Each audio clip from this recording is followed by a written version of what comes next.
જૈન વિદ્યાર્થીઓ, માહી એજ્યુકેશનમાં હું પલ્લવી ગોહિલ આપ સૌનું સ્વાગત કરું છું. વિદ્યાર્થીઓ, અગાઉના વિડીયોમાં આપણે ધોરણ 5 વિષય ગણિતમાં પ્રકરણ નંબર 5 જોઈ ગયા. આજે આપણે જોઈશું પ્રકરણ નંબર 6. તું મારો ગુણક, હું તારો અવયવ. જોઈએ પહેલા ઉંદર અને બિલાડી. આમાં આપણે શું જોવાનું છે? તો ગુણક અને અવયવ. ગુણક અને અવયવ વિશે ભણવાનું છે. હવે ગુણક એટલે શું? તો ગુણક એટલે અવયવી. બરાબર, અવયવીને ગુણક એક જ કહેવાય. તો આપણે આગળ જેમ જેમ જઈશું એમ શીખીશું કે અવયવી અને અવયવ શું છે. ઉંદર અને બિલાડી. ભૂખી બિલાડી કુંજન ઉંદરને પકડવાનો પ્રયત્ન કરી રહી છે. કુંજન અત્યારે 14મા પગલા પર છે.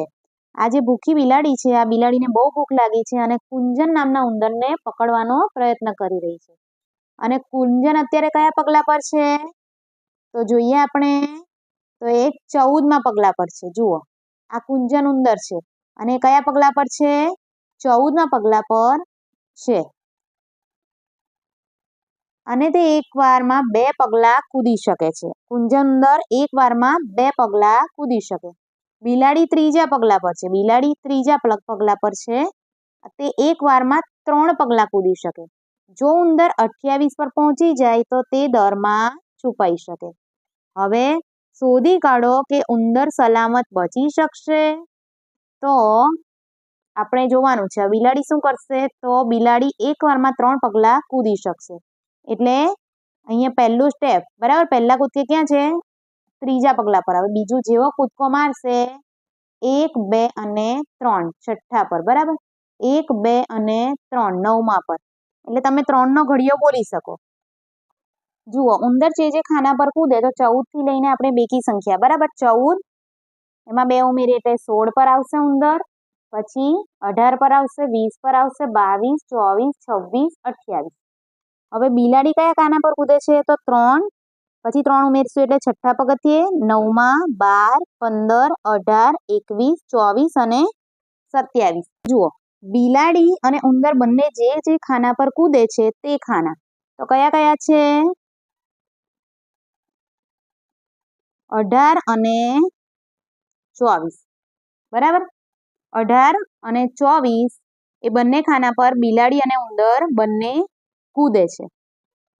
હવે શું ઉંદર બચી શકે? તો ઉંદર બચી શકે કે ના બચી શકે? તો 14મા પર છે, પછી 16 પર અને પછી 18 પર. બીજા કૂદકે ઉંદર 18મા નંબર ઉપર જાય છે, જ્યારે બિલાડી 5મા કૂદકે 18 નંબર પર જાય છે. તો હા, ઉંદર બચી શકે. ઉંદર 3જા કૂદકે 18મા પગથિયા પર આવે છે અને 5મા કૂદકે 24મા નંબર પર આવે છે, જ્યારે બિલાડી 5મા કૂદકે 18 નંબર પર આવે છે.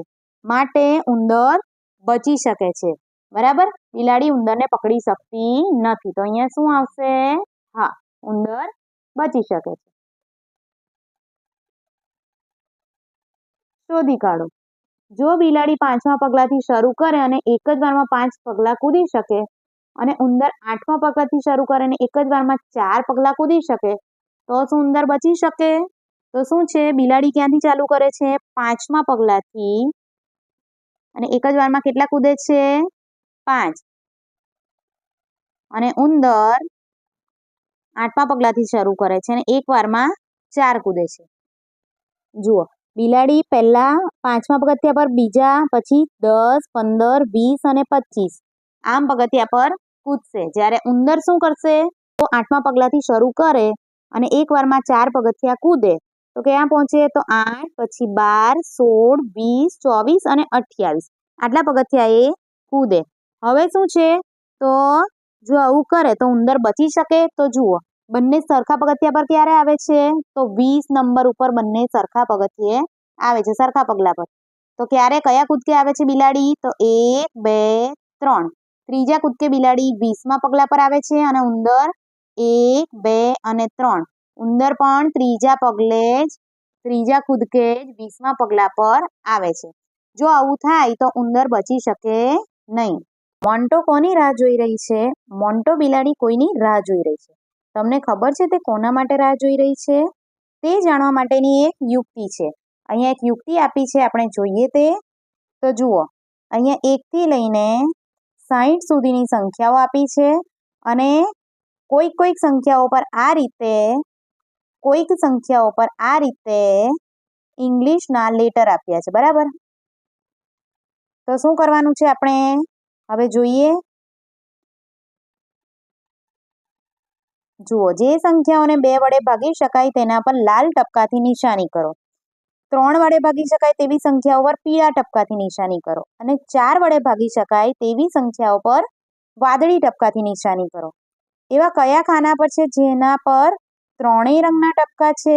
તો આ ખાનાઓની ઉપર કયા અક્ષરો છે એ અક્ષરોને નીચે અહીંયા ક્રમમાં લખવાના છે. એટલે જેમ જેમ અક્ષર આપણે 3 નિશાની આવે એ આપણે જોવાનું અને એ અક્ષર લખતા જવાનું. છેલ્લે અહીંયા મોન્ટો બિલાડી કોની રાહ જોઈ રહી છે એનું નામ અહીંયા આપણને દેખાશે. આપણે અહીંયા જોઈશું, આપણે 2 વડે ભાગી શકાય એવી સંખ્યાની નીચે આપણે ટપકું કરીશું. 3 વડે ભાગી શકાય એની નીચે આપણે ચોકડી કરીશું, બરાબર? ચોકડીનું નિશાન. અને જે સંખ્યાને 4 વડે ભાગી શકાય એની નીચે આપણે ખરાની નિશાની કરીશું. તો જોઈએ આપણે 2 વડે ભાગી શકાય એ કઈ સંખ્યાઓ? તો બધી બેકી સંખ્યાઓ. જુઓ, 2ની લાઈન પકડીએ તો 2, 12, 22, 32 એ બધી જ સંખ્યાઓ પર લાલ ટપકાની નિશાની આવશે 52 સુધી. પછી અહીંયા 4, 14, 24, 34, 44, 54 એ બધી સંખ્યાઓ. અહીંયા જોઈએ તો 6, 16, 26, 36, 46, 56, 8, 18, 28, 38 અને 58. અને છેલ્લી લાઈન 10, 20, 30, 40, 50 અને 60. આ બધા પર ટપકું આવશે. એટલે કે આપણે અહીંયા ફક્ત ટપકું કરીશું પેનથી. ત્યાર પછી શું છે તો કે 3 વડે ભગાતી સંખ્યાને આપણે ચોકડીની નિશાની કરીશું, બરાબર? અહીંયા આપણે કલર નહીં કરીએ પણ અહીંયા આપણે ચોકડીની નિશાની કરીશું. તો જોઈએ 3 વડે. 3 એકા 3, 3 દુ 6, 3 તારી 9, 3 ચોક 12, 3 પચ્ચા 15, 3 છંગ 18, 3 સત્તા 21, 3 અઠ્ઠા 24, 3 નવા 27, 3 દાન 30, 11 તારી 33, 12 તારી 36, 13 તારી 39. પછી શું છે તો 14 તારી 42, 15 તારી 45, 16 તારી 48, 17 તારી 51, 18 તારી 54, 19 તારી 57 અને 20 તારી 60. હવે શું કરશું તો ટપકું અને ચોકડીની નિશાની તો થઈ ગઈ. તો હવે આપણે જોઈએ કે ખરાની નિશાની ક્યાં કરવાની છે. તો જે સંખ્યા ઉપર ખરાની નિશાની એટલે જે સંખ્યાને 4 વડે ભગાય એ સંખ્યા પર આપણે ખરાની નિશાની કરીશું. તો જોઈએ આપણે 4 એકા 4, 4 દુ 8, 4 તારી 12. જુઓ, આ 3 નિશાની જ્યાં ભેગી થાય ટપકું, ખોટું અને ખરાની નિશાની એની ઉપર જે અહીંયા લેટર આવે એ આપણે લખી લેવાનો, બરાબર? જે પણ અંગ્રેજીનો લેટર આવે એને આપણે લખી લઈશું. તો અહીંયા એમ લખીશું પહેલા. પછી શું છે 4 તારી 12, 4 ચોક 16, 4 પંચા 20, 4 છંગ 24. તો ઓ લખીશું. 4 સત્તા 28, 4 અઠ્ઠા 32, 4 નવા 36. જો 3 નિશાની આવી. યુ લખીશું. 4 દાન 40, 11 ચોક 44, 12 ચોક 48. પછી એસ લખીશું. 3 નિશાની આવી. 13 ચોક 52, 14 ચોક 56 અને 15 ચોક 60. ઈ લખીશું, બરાબર? તો અહીંયા આપણે બધા લેટર અહીંયા લખીશું આ બધા અક્ષરને ક્રમમાં. તો કયો સ્પેલિંગ બને છે? માઉસ, એટલે કે ઉંદર. તો મોન્ટો બિલાડી કોની રાહ જોઈ રહી છે? માઉસની, બરાબર? ઉંદરની રાહ બિલાડી જોઈ રહી છે. જુઓ, મ્યાઉ રમત. આ રમત રમવા માટે બધા એક વર્તુળમાં ઊભા રહી જશે. એક ખેલાડી બોલે છે 1, બીજો ખેલાડી બોલે છે 2 અને આ રીતે રમત આગળ ચાલે. જે ખેલાડીને 3 કે 3 વડે વિભાજિત થાય તે સંખ્યા બોલવાની હોય તેના બદલે મ્યાઉ કહેશે. શું કહેશે? મ્યાઉ.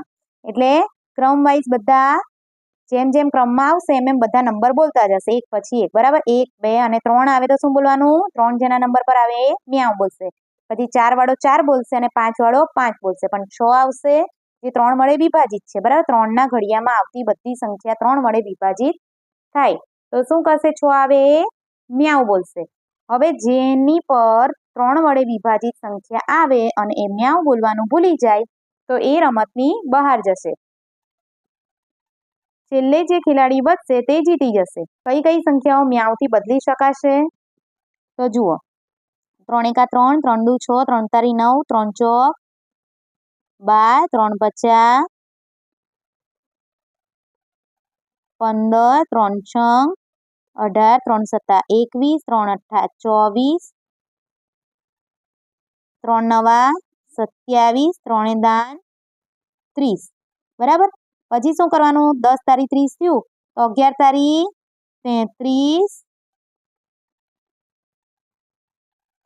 11 તારી 33 12 તારી 36 13 તારી 39 14 તારી 42 15 તારી 45 16 તારી 48 17 તારી 51 18 તારી 54 19 તારી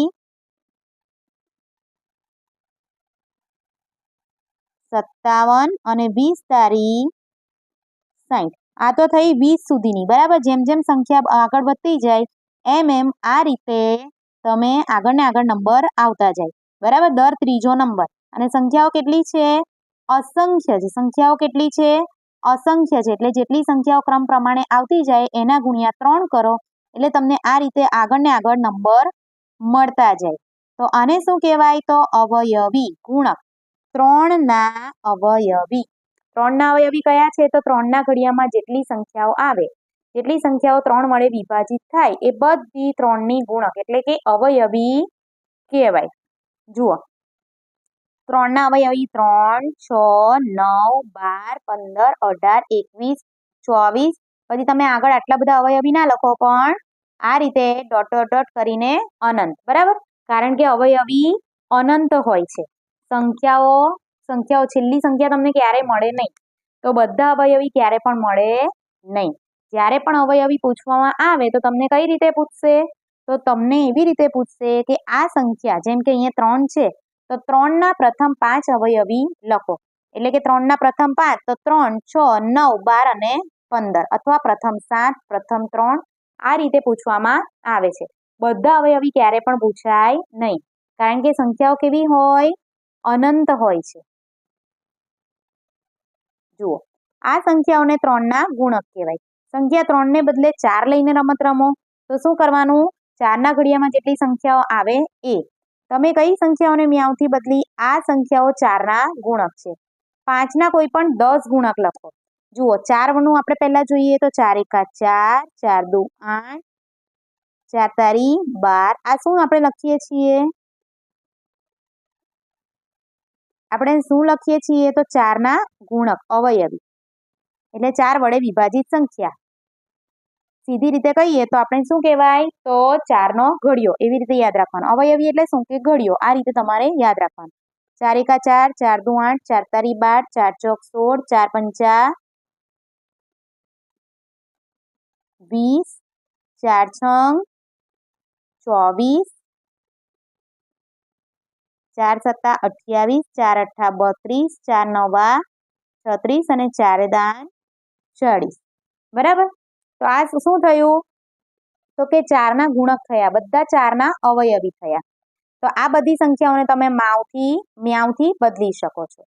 હવે આપણે 5નું જોઈએ તો 5 એકા 5 5 દુ 10 5 તારી 15 5 ચોક 20 પાંચું 25 5 છંગ 30 5 સત્તા 35 5 અઠ્ઠા 40 5 નવા 45 5 દાન 50 બરાબર. 5 દાન 50. તો આ શું થયા? તો 5ના 10 ગુણક થયા બરાબર. આ પ્રથમ 10 ગુણક થયા. અહીંયા કોઈ પણ પૂછ્યા છે તો કોઈ પણ સંખ્યા જેને 5 વડે વિભાજિત હોય એ સંખ્યા આપણે લખી શકીએ. એ એની અવયવી કહેવાય.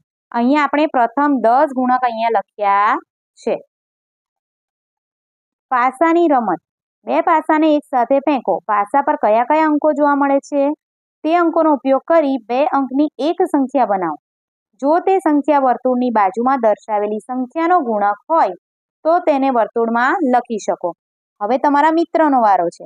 10 વખતમાં જે વધારે સંખ્યા લખી શકે તે રમત જીતી જશે. શું કરવાનું છે? 2 પાસા એક સાથે ફેંકવાના. જેમ કે આ બંને આપણે ફેંક્યા બરાબર.